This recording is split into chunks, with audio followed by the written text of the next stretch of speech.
নমস্কার বন্ধুরা, আশা করি ঠাকুরের কৃপায় সকলেই আনন্দে আছেন। এর আগের কয়েকটি পর্বে সাধু নাগমহাশয়ের জীবনের কিছু ঘটনা আমরা আলোচনা করেছি।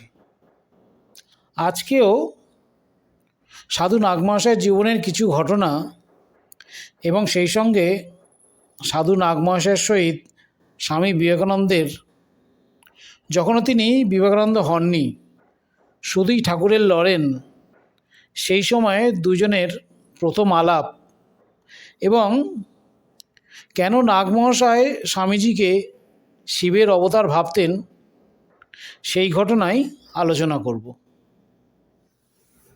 কলকাতায় থাকলে নাগমহাশয় ঠাকুরের সাথে প্রায় দেখা করতে আসতেন।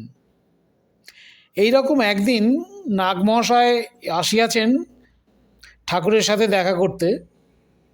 কিছু কথাবার্তার পর ঘরের এক কোণে বসিয়া রইয়াছেন। ঠিক তখন এক যুবক চিদানন্দরূপ শিবহম শিবহম বলতে বলতে প্রবেশ করলেন। নাগমহাশয় আগে কখনো একে দেখেন নাই, তাই অবাক হয়ে তাকে দেখতে লাগলেন। জানিলেন এর নাম নরেন্দ্র।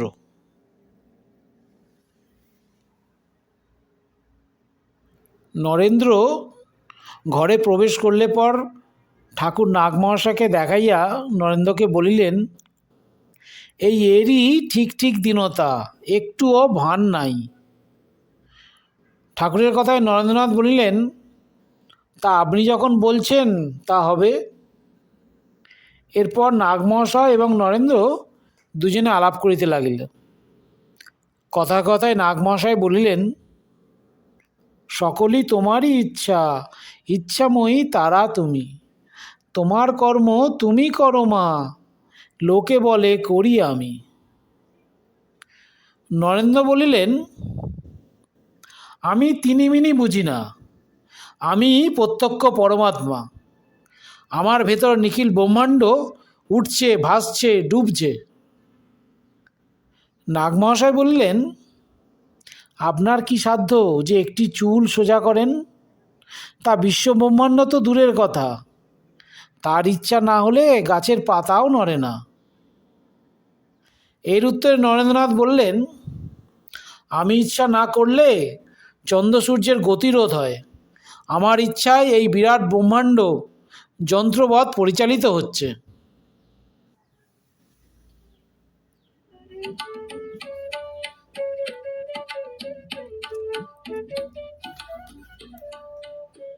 ঠাকুর শ্রী রামকৃষ্ণ ছোট তক্তপোষে বসিয়া উভয়ের কথা শুনিতেছিলেন। তিনি হাসিতে হাসিতে নাগমহাশয়কে বলিলেন, কি জানিস, ও খাপখোলা তরোয়াল, ওর ও কথা শোভা পায়, তা নরেন ও কথা বলতে পারে। ঠাকুরের ওপর নাগমহাশয়ের এত ভক্তি শ্রদ্ধা ছিল যে নাগমহাশয়ের অমনি ধারণা হইল নরেন্দ্রনাথ মানুষ নহেন, শ্রী রামকৃষ্ণ লীলায় মহাদেব নর শরীরে অবতীর্ণ হইয়াছেন। নরেন্দ্রনাথকে প্রণাম করিয়া নিরন্তর হইলেন।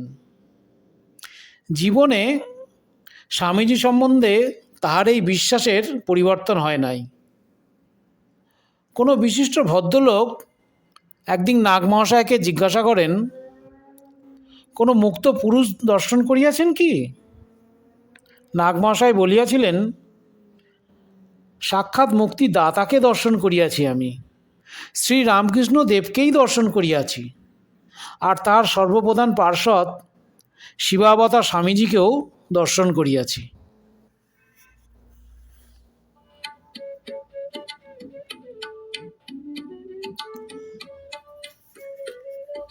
ক্রমে শ্রী রামকৃষ্ণের নিকট ঘন ঘন যাইতে যাইতে নাগমহাশয়ের অন্তরে অতি তীব্র বৈরাগ্যের সঞ্চার হইল। সংসার ত্যাগ করিবেন স্থির করিয়া অনুমতি লইতে দক্ষিণেশ্বরে গেলেন। কিন্তু ঘরে প্রবেশ করিয়াই নাগমহাশয় শুনিতে পাইলেন ঠাকুর ভাবাবেশে বলিতেছেন, তা সংসারাশ্রমে দোষ কি? তাতে মন থাকলেই হয়। গৃহাশ্রম কিরূপ জানো? যেমন কেল্লার ভেতর থেকে লড়াই করা। কি বিড়ম্বনা! যিনি স্ফুলিঙ্গে ফুৎকার দিয়া এই দাবানল জ্বালাইয়া তুলিয়াছেন, তিনি আবার বলিতেছেন তুমি জনকের মতো গৃহাশ্রমে থাকবে। তোমায় দেখে গৃহীরা যথার্থ গৃহস্থের ধর্ম শিখবে। আর উপায় কি? নাগমহাশয় বলিতেন, ঠাকুরের শ্রীমুখ হইতে যাহা একবার বাহির হইত, তাহার অন্যতা করিতে কাহারও শক্তি সামর্থ্য ছিল না। যাহার যে পন্থা, দু চার কথায় তিনি তাহা বলিয়া দিতেন।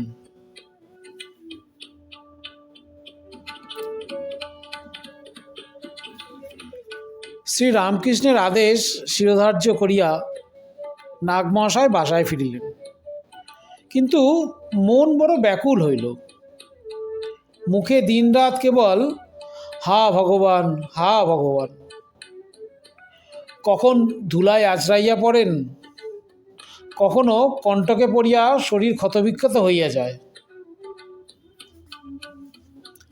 আহারে লক্ষ্য নাই।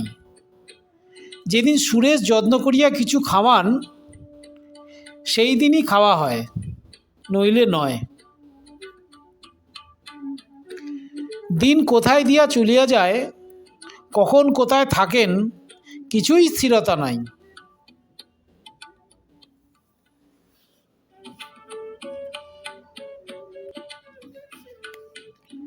ইতিমধ্যে নাগমহাশয়কে একবার দেশে যাইতে হইল।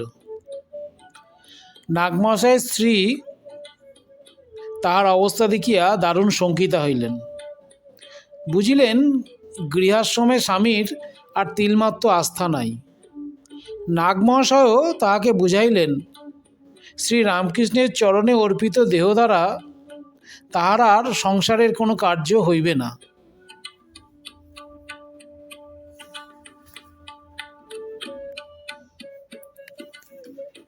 নাগমহাশয়ের বাড়ির পার্শ্বের একখানি জমিতে তার ভগিনী শারদামণি একটি লাউ গাছ লাগিয়াছিলেন। গাছটি বেশ সতেজ হইয়া উঠিতেছিল।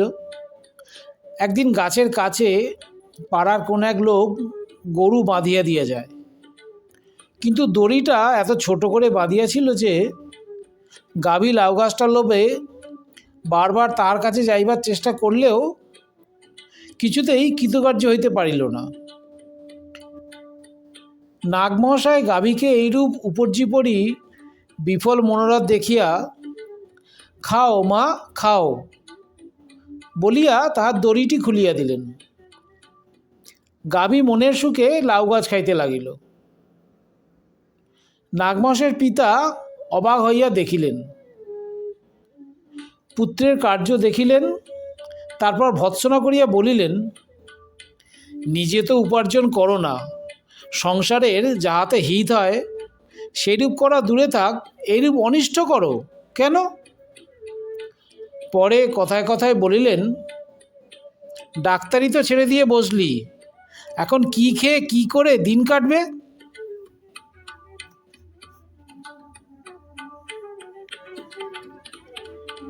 নাগমহাশয় বলিলেন, যা হয় ভগবান করবেন, আপনি সেজন্য ভাবনা করবেন না। নাগমহাশয়ের পিতা বলিলেন, হ্যাঁ তা জানি, এখন ন্যাংটা হয়ে চলবি আর ব্যাং খেয়ে থাকবি। নাগমহাশয় কোনো উত্তর করলেন না। পরিধেয় বস্ত্র পরিত্যাগ করিয়া উঠানে একটি মৃত ব্যাং পড়িয়াছিল, তাহা কুড়াইয়া আনিয়া খাইতে খাইতে পিতাকে বলিলেন, এক্ষণে আপনার দুই আজ্ঞাই প্রতিপালন করলাম, খাওয়া পড়ার জন্য আর চিন্তা করবেন না।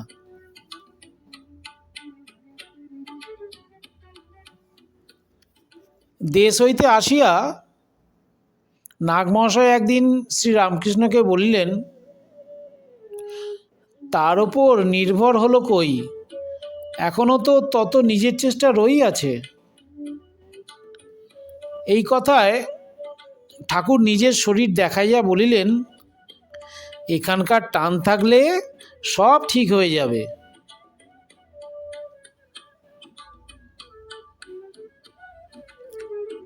নাগমহাশয় বলতেন, ঠাকুর শ্রী রামকৃষ্ণ যাকে দিয়ে যা ইচ্ছা করিয়ে নেন, জীবের কোনো কিচ্ছু সাধ্য নাই। মানুষের মনকে ঠাকুর যেমন ইচ্ছা গড়তে ভাঙতে পারতেন। এ কি মানুষের কাজ?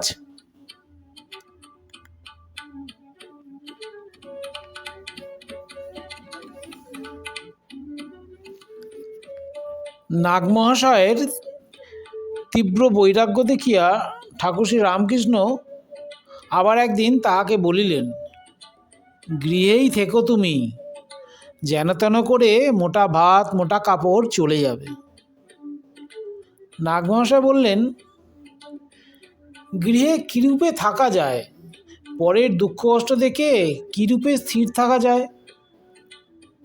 ঠাকুর বললেন, ওগো, আমি বলছি, মাইরি বলছি, ঘরে থাকলে তোমার কোনো দোষ হবে না, তোমায় দেখে লোক অবাক হবে। নাগমহাশয় বললেন, কি করে গৃহাশ্রমে দিন কাটবে? ঠাকুর বললেন, তোমার আর কিছু করতে হবে না, কেবল সাধু সঙ্গ করবে। নাগমহাশয় বললেন, সাধু চিনব কি করে, আমি যে হাঁদা লোক। এর উত্তরে ঠাকুর বললেন, ওগো, তোমায় সাধু খুঁজে নিতে হবে না, তুমি ঘরে বসে থাকবে, যে সকল যথার্থ সাধু আছেন তারা এসে নিজেরাই তোমার সঙ্গে দেখা করবেন।